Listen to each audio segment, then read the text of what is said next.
I'm the king of the underworld, yeah, it's great to be me. The Cuphead Show is known for copying, paying homage to 1930s animation. And Disney certainly has tons of famous retro animations that Cuphead homaged. And we're here to tell you about them. Number 1. Demon off the starboard bow. Our cup-based heroes in the Cuphead Show have to face their familiar foe from the games, Cala Maria. While she sounds beautiful, wow, she could use a bit of an attitude adjustment. Much like another troublesome sea lady, Ursula from The Little Mermaid.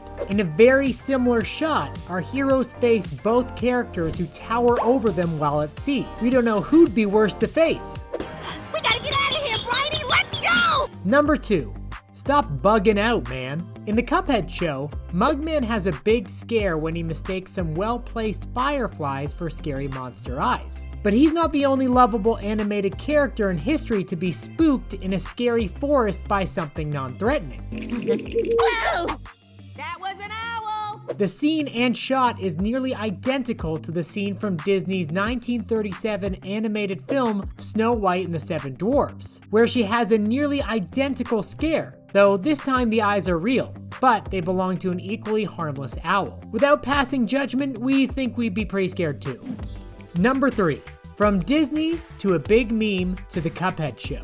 In the Cuphead Show episode Ghosts Ain't Real, the Cuppy duo meet a group of dancing skeletons while being stalked and spooked by a bunch of ghosts. Internet-savvy folks will immediately think of the internet meme with the old-styled animated dancing skeletons, but many folks may not realize this meme actually uses footage from the classic Disney animated short, The Skeleton Dance. There is no doubt the prominence of the meme itself had a part to play in the Cuphead Show incorporating the scene, as the show does seem to aim for faces and moments that become memeable.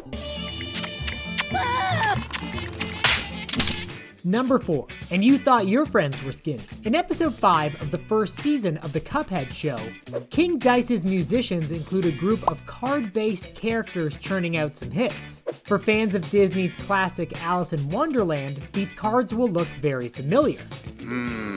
The old Disney film from 1951 has very similar looking card people. However, in this instance, they act as the underlings for a queen rather than a king. The Queen of Hearts, to be exact. She has her imposing card soldiers intimidate and arrest young, innocent Alice. So we certainly prefer the card people from the Cuphead Show. Number 5. Once you see the pants, everything falls into place. Cuphead, since his inception, has always meant to be an ode to the big mouse himself, Mickey Mouse. While many of his features are common to many classic-style cartoon characters, his features most resemble the famous mouse, including his black body, his red pants, brown round shoes, glove design, skinny arms and legs, and of course, on occasion, some very similar attitude and facial expressions. Now, one you would keep as a pet and the other you use to drink from, but otherwise they're almost the same, no? Number 6. Remember kids, magic is all about the hands, or at least that's what these animated shows believe. In episode 9 of the Cuphead Show, the devil agrees to paint Elder Kettle's fence if Cuphead takes off the sweater, preventing him from taking his soul. Is that so?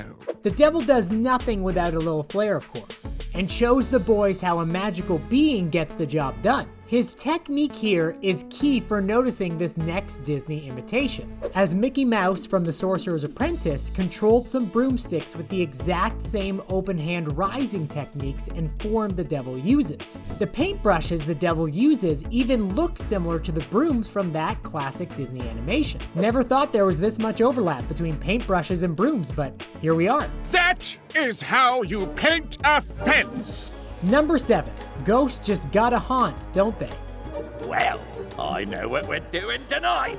In episode 6 of the Cuphead Show, Cuphead and Mugman are beset upon by a group of ghostly ghouls after insisting they cannot be scared. They are not the first animated group of likable characters to be chased by ghosts that look like this, however, as Mickey, Goofy, and Donald Duck are annoyed and stalked by ghosts with a nearly identical design. The red nose on each ghost is a dead giveaway that this episode and ghost design was an ode to the 1937 Disney classic Lonesome Ghosts. Cuphead and Mugman keep their finger guns holstered, however, while Mickey chose a different approach.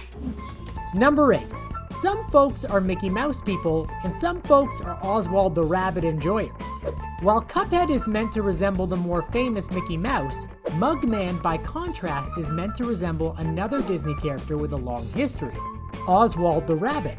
Oswald actually predates Mickey Mouse, but over the years, Mickey took over as Disney's mascot, while Oswald fell from favor. Seen side by side, it's easy to spot how the Cup coupling is meant to be an ode to Mickey and Oswald and their somewhat newer friendship with each other. Though the Cup Bros definitely have more sinister intentions than their kinder inspiration.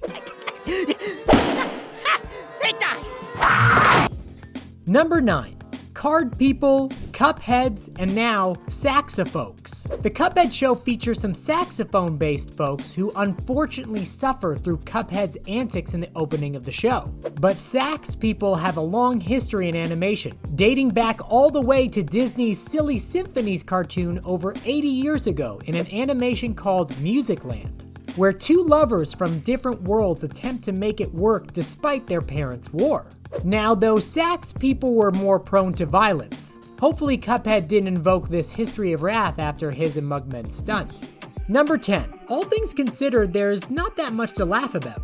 Not funny, Cuphead. Uh-huh. In episode 6 of the first season of the Cuphead Show, Mugman has a moment of laughing to himself against a log as he realizes he was scared for nothing. You know, it's actually kind of peaceful out here. Which turns out not to be the case, as he was about to be haunted. The setting, scene, and beats are almost exactly the same as Hickabob's in the Disney classic The Legend of Sleepy Hollow. Hickabob is similarly leaning against a log, laugh happy before his worst nightmare appears, the Headless Horseman. I think the two characters would also get along since they have a very similar disposition. Number 11. Add phone people to our never-ending list of object-turned-humans. Hello. This character from the Cuphead Show is styled after an older version of the telephone. And they might be a grandchild of the telephone person from Disney's classic Through the Mirror. Not only do both characters use the same type of telephone to form a character, but their design is also very similar. We never get to see the Disney version play skee-ball at a carnival, but now we sort of know what it would look like. Number 12. You might not be super big on labels, but older animations sure are. Title cards were a big deal back in the day, not just for animation, but for a lot of retro films and television shows. The Cuphead Show didn't miss a beat by having their episodes introduced the old-fashioned way. In particular, you can see how similar the Season 2 Episode 4 title card, Another Brother, was to Disney's No Service title card starring Mickey Mouse. Those were some of the Cuphead Show's biggest Disney moments. Any you noticed that we didn't mention? Let us know in the comments below. If you enjoyed, like and subscribe for more animated content. And thanks for watching The Things Animated.